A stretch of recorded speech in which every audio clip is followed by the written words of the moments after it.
তথাপি সমুদ্র নিজে নির্বিকার। বুঝিব নোৱাৰি কিনো ৰহস্য লুকাই আছে সমুদ্ৰৰ গভীৰ বুকু। কিহৰ সংগীত হয় মৃত্যুৰ অথবা জীৱনৰ, তথাপি সমুদ্ৰ নিজে নিৰ্বিকাৰ। মোৰ সমুদ্ৰতে পাৰ হৈ গ'ল শীতৰ ৰাতি এক শোভাযাত্ৰা। প্ৰতি পাতৰ জোঁথে সিহঁতৰ উজ্জ্বল দ্বীপৰ পৰা মোক হাত বাউলি মাতে। Crews are calling on the abandoned barracks. In the waiting water of the river, the night recedes into the distances. Are the soldiers hiding under the broken bridge? The Highland maids coming up for a dip would not know. The yellow mustard quivered as the sun glowed. I saw him in the devastated field, a soldier made of bundled straw, his arms broken, a lime-washed wooden sword, unperturbed even in the bone-chilling December cold. All around him the dwarfs are plundering their own fields. Even the birds have forgotten him.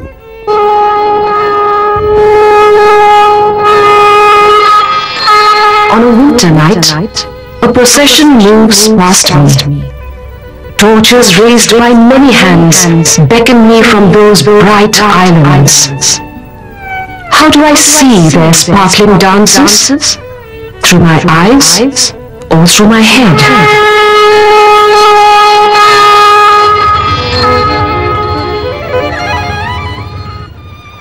Hare Krishna Deka is the foremost Assamese poet of contemporary times, one who has also excelled as a short story writer.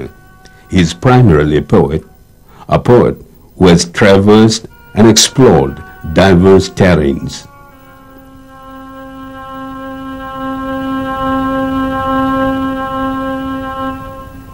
Born in 1943 at Tinsukia, Deka did his MA in English and taught at the Guwahati Commerce College for 2 years before joining the IPS in 1968.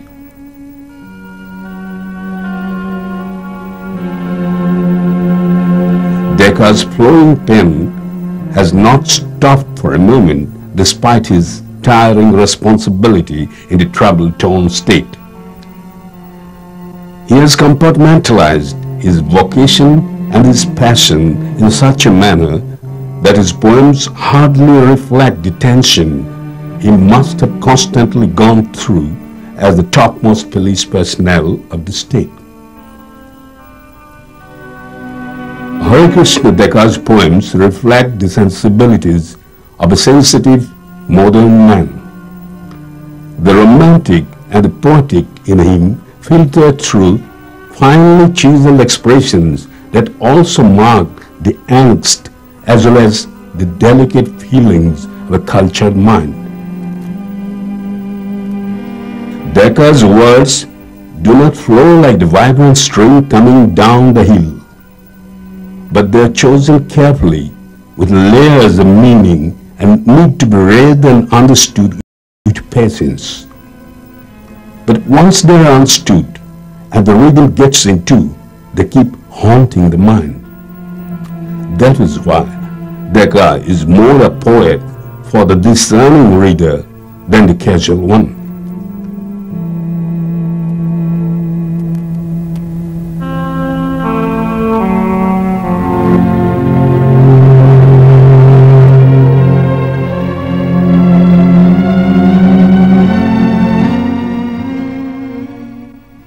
Hare Krishna Deka is a leading poet with instructive differences from and continuities with the mainstream Assamese poetry. He is a winner of the Sahitya Academy Award and also the prestigious Katha Award. With his current style of writing poems, which is distinctively straightforward and narrative, he has successfully passed from the 20th to the 21st century as the most prominent poet in the Assamese language. A brilliant short story writer, some of Sri Deka's recent creations contain a postmodernist flavor.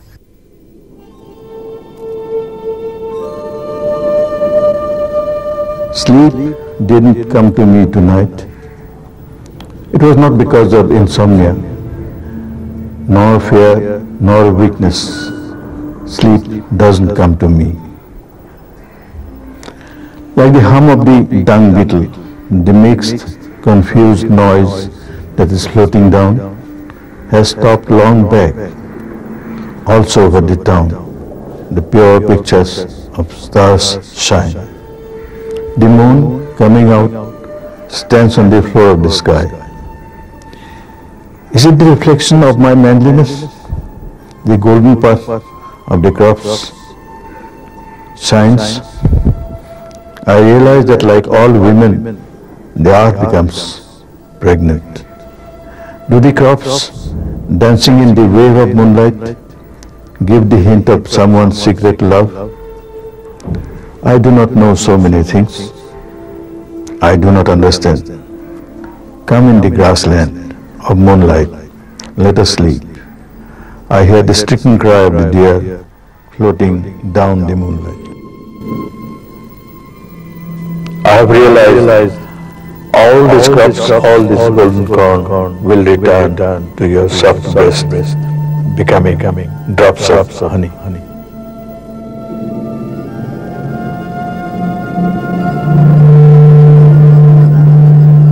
As a reader of poetry, I find Hare Krishna Deka fascinating. He fascinates me not only because of his unusually private idiom, but I basically think because of his technical virtuosity. As a translator, I find him very difficult. I have translated one of his poems, The Dawning, and the original is infinitely better because his idiom is difficult to transfer to another cultural movement.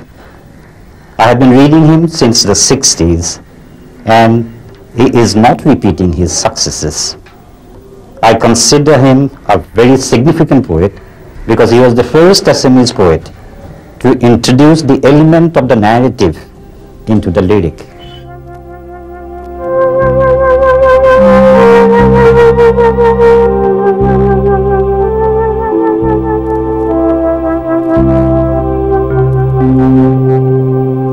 দেখার ব্যক্তিত্বৰ বিনম্ৰ সৌন্দৰ্য, গাম্ভীৰ্যতা আৰু মনস্বিতা আৰু তেওঁৰ ৰচনাৱলীয়ে মোক মগ্ন মুগ্ধ কৰি ৰাখিছে। ডেকাৰ ৰচনাসমূহৰ বিশেষকৈ কিছু সংখ্যক কবিতা আৰু গল্পৰ বাস্তৱৰ জীৱনৰ মানৱিক আৰু নান্দনিক প্ৰমূল্যসমূহৰ উপলব্ধি, চিন্তা আৰু অভিব্যক্তিত এটা গভীৰতা, এটা সাৰ্বজনীনতা, এটা শাশ্বত আবেদন আছে। মোৰ সময়ৰ এজন বৰেণ্য অসমীয়া লিখক হিচাপে আৰু মোৰ এজন অন্তৰংগ বন্ধু হিচাপে ডেকাক লৈ মই গৰ্ব কৰোঁ।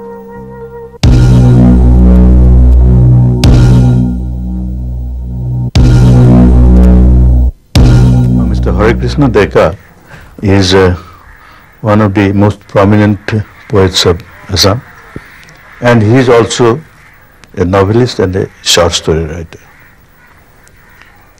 I had the privilege of reading his poetry for the last 35 years or so. Further, I also had the further privilege of translating some of his poems from Assamese into English. I have always admired his prose and poetry also. The estate and the concerned citizen in Deka are finely blended. The concrete and abstract in him are balanced delicately. Deka is a conscious poet, sometimes a poet with a purpose, and even with a message to deliver. Poetry is his medium of communication with the sensible readers. Such notable poems like Hamudra Bhiti, Sea Scare, Hitor Ratir Ek Shobhajatra Dekhi, Procession of Wintry Night, Mor Manujoner Babe Eta Premor Padya, a poem of love for my lady, etc., are testimony to this. That way, Mr. Deka's poems are a little more poetic than what should have been in my mind. But there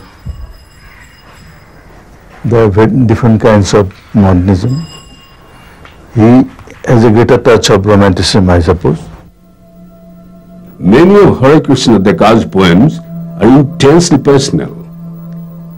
He has also written some excellent love poems. These are marked by a lyrical temperament that reflects the finer sensibility of the man. A student of literature and a much-read man, Deka's intellect is imprinted in his poetry. His ability to evoke emotion with the simplest of and even prosaic expressions is remarkable. You had resolved to become a poet very early in your life, and some of your poems had come out in Ahomani when you were barely in your teens. Now, what made you resolve to become a poet? You see, from the very beginning, I started learning language. As a child, the sound of these words attracted me. I used to hear a lot of nursery rhymes from mother, from others. Then when I came to school, I came to know a few of the verses. I had to learn those. And there also I found the jingle of sounds rather, I should not say anything else, that attracted me. The reading particularly. When you were in Cotton College, the intellectual atmosphere was very congenial for budding writers. How did this help you in your poetry? And what were you studying at that time? And did these studies influence you in your writings? Yes, Cotton College had definitely had an influence on me. Not only me, of the young poets who had come to the Cotton College. There was an atmosphere, and we had the chance of meeting number of poets. Those poets who had started something new in the language, which later on came to be known as modern poetry. Nabakanta Bora was our teacher. I met Mahendra Bora, who was also our teacher. He had compiled an anthology of modern poetry, Notun Kavita. It was a very hasty collection, no doubt, but it definitely influenced us quite a lot. And also in the hostels, when we used to meet the students, we used to discuss about poetry. Ramdhenu was there, which was published by, the editor was Birmakumar Bhattacharya. And we had a chance of even writing in Ramdhenu. And my first poem came out in Ramdhenu when I was a student of second year Cotton College. And that helped me a lot. Then you see, every year there was a competition, literary competition, and it used to evoke a lot of enthusiasm among the students. And some of the poets, in fact, came to be prominent, having published, having taken part in literary competition in Cotton College, and then publishing the same in Ramdhenu. Similarly, one of my poem, which got a prize in the Cotton College competition, it was published in Ramdhenu. So it definitely gave me a lot of inspiration. And at the time, we used to read quite a lot, because it's not that we were having a lot of books available in the market, but whatever was available, and particularly books on modern poets. Some of the books of T.S. Eliot had come to the market, then Stephen Spender, then of course the Bengali poets like Jivananda Das. His Shastha Kavita was available at that time. So all these they helped us to understand what is modern poetry, and had influenced us quite a lot. Do you think that your profession impedes your creativity? Some of your later poems we find that are written in personal statements. Now let us take it that if you were in a different profession, would your form of poem have been different? You see, my profession has not impeded my writing. That's how I have been writing. In fact, I will say that this has helped me a lot. I gained a lot of experience while being in this profession. Came across various aspects of life, saw life in the raw, and these definitely gave me a lot of experience. And poetry is nothing but you can say that it is kind of metaphorizing of your experience in life. That's how I see it. That's how I see it. And when you are in conflict in your mind, you try to express yourself in somehow. You want a release. And poetry is, I think, is a kind of release from the conflict in the mind. You resolve your conflict in the mind through various ways. That is poetry is one way.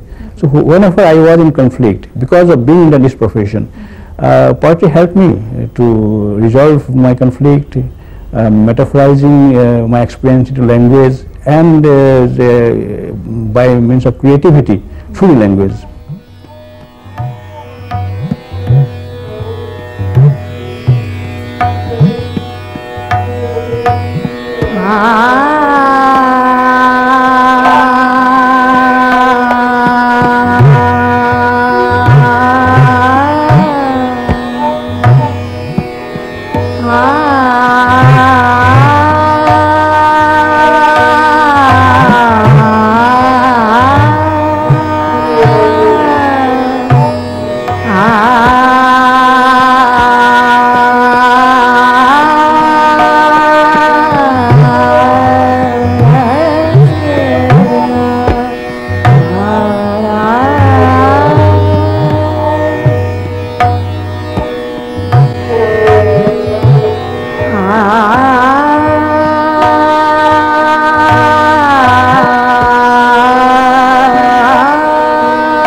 যোৱা দশকৰ শেষৰ ফালে হৰে কৃষ্ণ ডেকাই কেইটামান উৎকৃষ্ট প্ৰেমৰ কবিতা লিখিছে।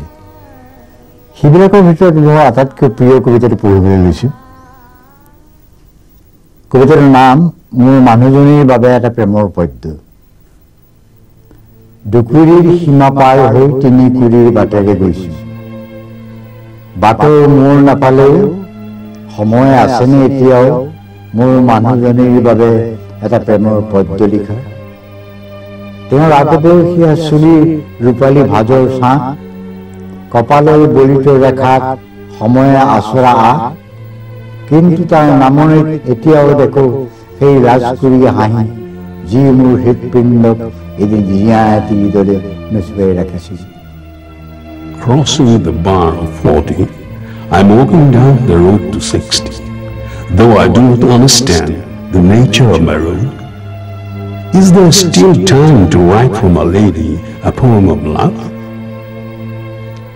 In the shadow of the silvery curls of her middle-aged locks, deep furrows on the forehead scratched by time, at the foot of it I still see that bashful smile which once kept my heart dancing like a dragonfly. ৰঙা কৃষ্ণ চূড়াৰ তলত আমি যিবোৰ কথা সিঁচি দিছিলোঁ, সেই তলসৰা কথা এতিয়াও চকুৰ মনিৰ ভিতৰত বতাহে কঁপাই থৈছে। কিন্তু মোৰতো সময়ে নহ'ল প্ৰেমৰ পদ্য লিখাৰ। যি পদ্য তেওঁ লিখিবলৈ কৈছিল, মাহ হালধিৰ ৰং গাত নালাগোতেই প্ৰেমৰ কবিতা নিলিখা তুমি তেনে কেনে প্ৰেমিক কবি? প্ৰেমৰ পদ্য লিখিব খুজিছিলোঁ, কিন্তু মোৰ নাকত লাগিছিল আধুনিকতাৰ গুণ। মই শব্দবোৰৰ শৰীৰ বোলাই ৰূপকৰ ৰোমক শিহৰণ পাইছিলোঁ, দূৰলৈ চাইছিলোঁ। এতিয়া যি বিচ্চকু পিন্ধিছোঁ, তেতিয়া সেই বিচ্চকু নাছিল, কিন্তু আছিল কিজানি ৰঙীন চশমাই আছিল। দেখিছিলোঁ সকলো ধোৱা কোৱা, শুনিছিলোঁ আনে কোৱা, নতুন বাট লোৱা, নতুন বাট লোৱা। কি পাইছিলোঁ বাটৰ মূৰত ৰৈ কেৱল প্ৰশ্নৰ চকুৰে চোৱা? তেতিয়া চকুত গদ্যলৈ প্ৰেমৰ পদ্য লিখাই নহ'লগৈ। The words that we sprayed under the red gold moor, the wind still stirs those fallen words inside the pupils in our eyes. But I have never had the time to write a poem of love. The poem she asked me to write even before the color of lentils and turmeric touched her body. What kind of lover poet are you who do not write the poetry of love? I wanted to write the poetry of love, but the scent of modernity was into my nose. Touching gently the bodies of words, I felt the oscillation of thrilling metaphors. I looked into the distance. The pair of spectacles I wear today was not there then, but there was a pair of them, perhaps a colored one. I found everything hazy. Heard others say, take the new way, take the new way. What did I get? Only the questioning look, standing at the road's end, with prose in my eyes. The poem of love was life unwritten then. মোৰ ছোৱালীজনী বিয়াৰ হোমৰ ধোঁৱাই অনা চকু পানী মচি এদিন যেতিয়া নিজে নিজকে পাইছিলোঁ মোৰ মানুহজনীৰ মুখলৈ চাইছিলোঁ। আমাৰ তেজ মঙহেৰে গঢ়া কবিতা এটা আনৰ হাতত দি নিৰ্বাক এটা কবিতাৰ দৰে তেওঁ ৰৈ আছিল। মোৰ হিয়াৰ আগমহ দুখাই কটজে ৰূপক কপাই তেওঁ মোক আকৌ এবাৰ প্ৰেমত পৰাৰ পুৰণি সোৱাদ কণেকে দিছিল। আৰু মই নিলিখা প্ৰেমৰ পদ্যটো দেখিব খুজিছিলোঁ। পদূলি মুখৰে বুঢ়া কৃষ্ণচূড়াৰ কাষলৈ আহিছিলোঁ। তাৰ লঠঙা ডাললৈ নিস্তেজ চকুৰে চাইছিলোঁ, যেন বীজ চকুৰ ভিতৰতে ৰঙা ফুল ফুলা দেখিছিলোঁ। Wiping tears brought into my eyes by the oblation of fire in my daughter's marriage, finding myself all alone one day, I looked into the eyes of my lady. Having handed the poem created out of our flesh and blood to another person, she remained there like a mute poem, hurting the softness of my heart, stirring so many metaphors. She once again gave me the old sweet feeling of falling in love. And I wanted to write the unwritten poem of love. I approached the old gold moher near the gateway. I looked at its gaunt boughs with lackluster eyes, as if I had seen through my spectacles the blooming red flowers.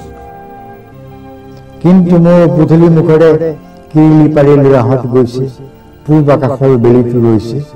সিহঁতে সুধিছে, আপুনি কোন? মই কৈছোঁ, মই প্ৰেমৰ কবি, তোমালোক নতুনচোন। মই নসোধাকৈ মোৰ মুখত সিহঁতে সুৰটো গুজি দিছে। মই নাজানো তাত কি প্ৰেমৰ কবিতা বাজিছে। But the boys go past my gateway, laughing boisterously. The sun in the eastern sky pauses. They ask, who are you? I say, I am a poet of love. You are strangers here? Without my asking for it, they push the issue into my mouth. I do not know what poem of love is played there. Some teachers are uniquely privileged in having very gifted and accomplished students. I am one of them. And Hare Krishna Deka, the well-known poet and story writer and critic, happened to be a former student of mine in Cotton College. Over the years, I have followed with great interest his first attempts at writing poetry, and thereafter his attempts at writing short stories, and now his venture into the world of criticism. I think he has made a mark in Assamese literature as a very distinguished poet. And I've had the pleasure of translating quite a few of his poems, which have been published in a number of fairly well-known journals in the country. I think the most remarkable thing about Hare Krishna Deka's poetry is not just his choice of diction, but his choice of imagery and his links with the contemporary world. You will notice that in a large number of his poems, the horse is a very favorite image. The horse he has used as an image of power, as an image of power that is turned around into not so desirable options and so on. That apart, his imagery includes swamps and fire. And over the years, I have noticed that he has sought to reflect the ethos of the contemporary world and the society around him. For example, in his recent poems that have appeared in Goryoki, I noticed that he has made insurgency and extremism and the kind of violence that we see around us as the themes of his poems. I'm not suggesting that they are as powerful or as appealing as his earlier poems, but I would certainly say that there is a very clear awareness of his concern for the society around him and for his own people. You played an active role as a critic in the literary upheaval in the 60s. How did this help or affect in the contemporary literary scene of Assam? I don't think I was very influential as a literary critic in the 60s. I used to write literary essays here and there, not very many. I started writing sincerely essays on literary criticism only from the 80s.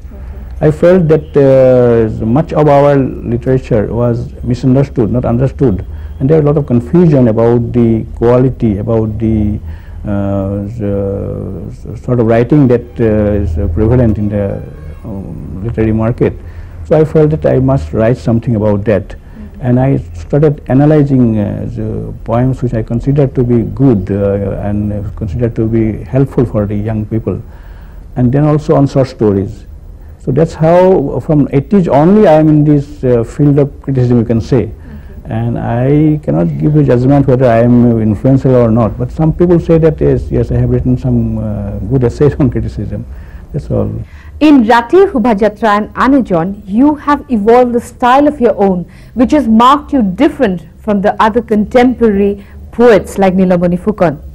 In your later poems, you seem to have disclaimed any difference between prose and poetry. Though this has made you a different poet from the other contemporary poets, however, since then, what has made you turn away from poetry? Is it that you need a wider public in poetry? Or is it that you're more comfortable with prose than poetry? Or is it that you have felt ignored as a poet and your critics have not given you the same attention as they have given to the other contemporary poets? You see, I have not distinguished between poetry and prose as far as the language is concerned. Both are the language it is as now the post-structuralist people say, I mean like Derrida and others, there is a question of difference and associations and all that, and it's always just an image, making of images, and it does not connect the real thing as such. Connectivity to is there. But then, as you say that prose has to be different from poetry, there is some difference. A poem is more metaphorical, you can say. It has this different sort of what you in Indian language you can call Vyanjana. It has a different dimension altogether. But essentially language is the same. Essentially language is metaphorical. And essentially language translate your ideas about things, not the things itself, but ideas about things into something which is expressed in sound. So that way I do not distinguish between poetry or language of poetry or language of prose. And it's not that because the critics ignored me at some stage or other that I switch over to prose. As I have always said, I have been trying to come out of self-hypnotism, come out of my own influence. That's how I have experimented in a manner in which I felt that it should be different from others. And particularly, you see, for me, I would rather trying to get some extract meaning from Nira Satoribaro, as Kalidas had done, than that to have some resonance from Suskang Kastang. Those of us who lived every night in the cry of birds fell into the midst of winds with the buffeting of a gust. Dashed by winds, our bodies lost shape time and again. Those bodies that golden snakes had coiled. In their breathing, we had lost consciousness time and again. Only for a while were their kisses sweet. On our chests, blows of a golden hammer. In the strings of our brains, reverberate ceaselessly monstrous sounds.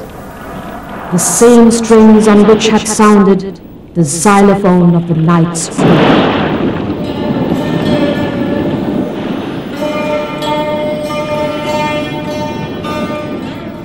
It seems you were greatly influenced by Borges, not only as a short story writer but also as a poet.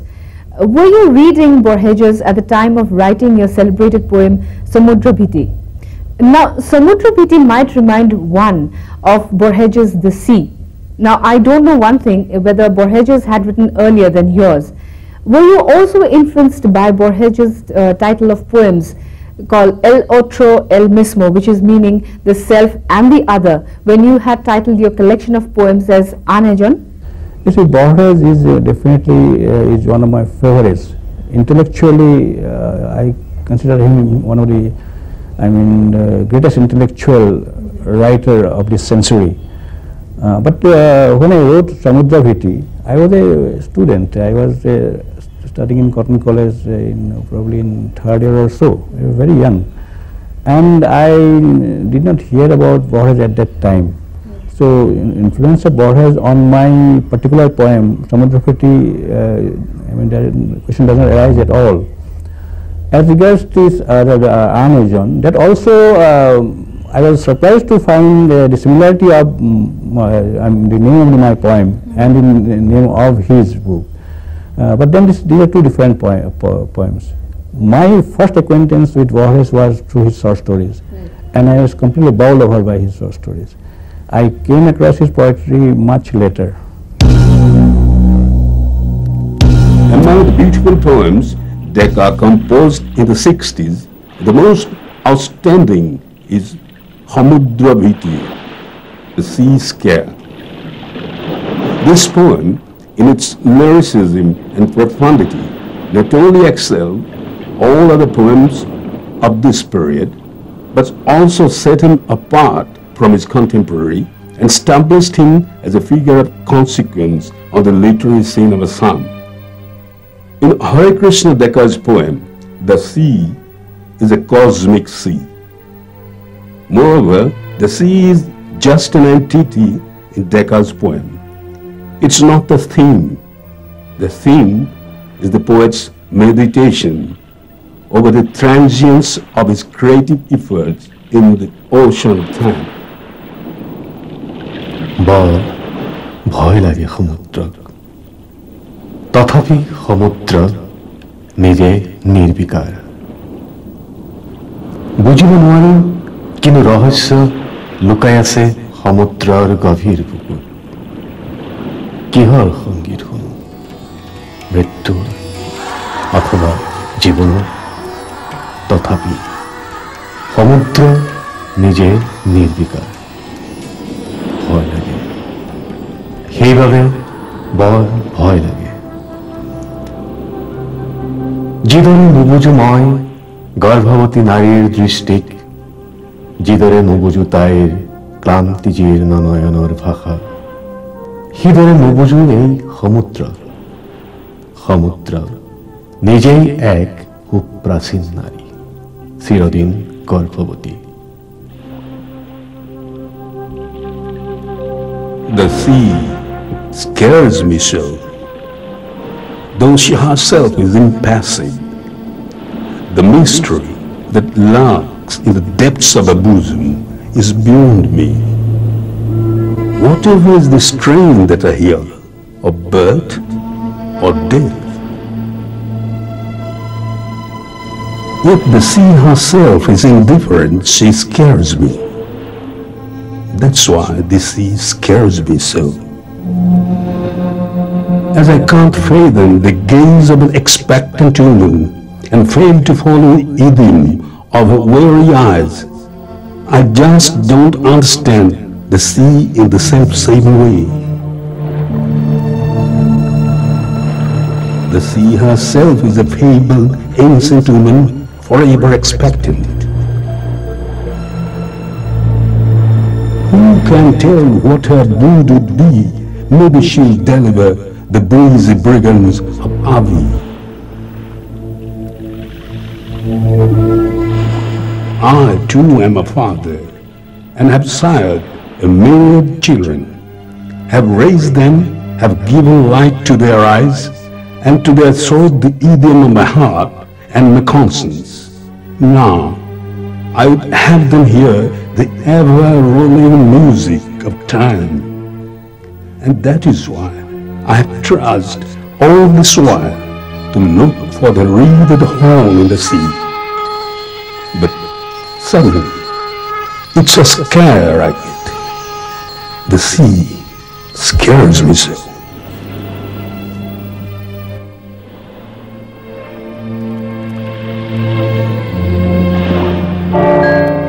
Time moves unconcerned. Past, present, and future roll into one time, and we all just dance around the shadowy strains and forms. I fain know them, but cannot. And then suddenly I'm scared. Whoever would know me and my myriad progeny? I know floods will force the Indus again, the self-same floods that had swept away countless ancient civilizations. These floods will come again. The sea will spread, expectant.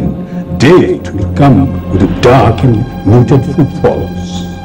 Therefore am I scared. The sea scares me so.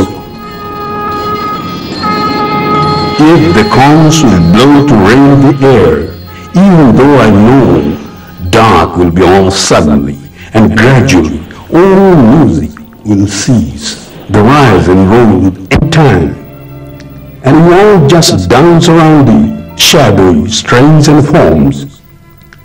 I fail know them. My heart too is full of the sad of creation and consciousness. Yet I'm scared of the sea and the mysteries in an ancient bosom.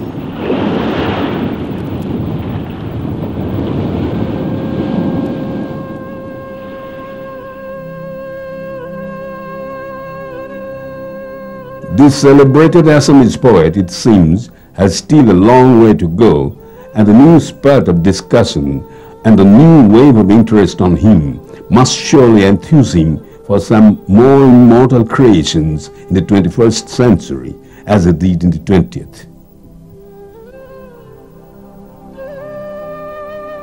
The representation of the aesthetic in terms of a meaningful poetic design finds in Deka a voice that is at once resonant of the contemporary ache and also a poignant reminder of the potentiality of the enterprise of creation.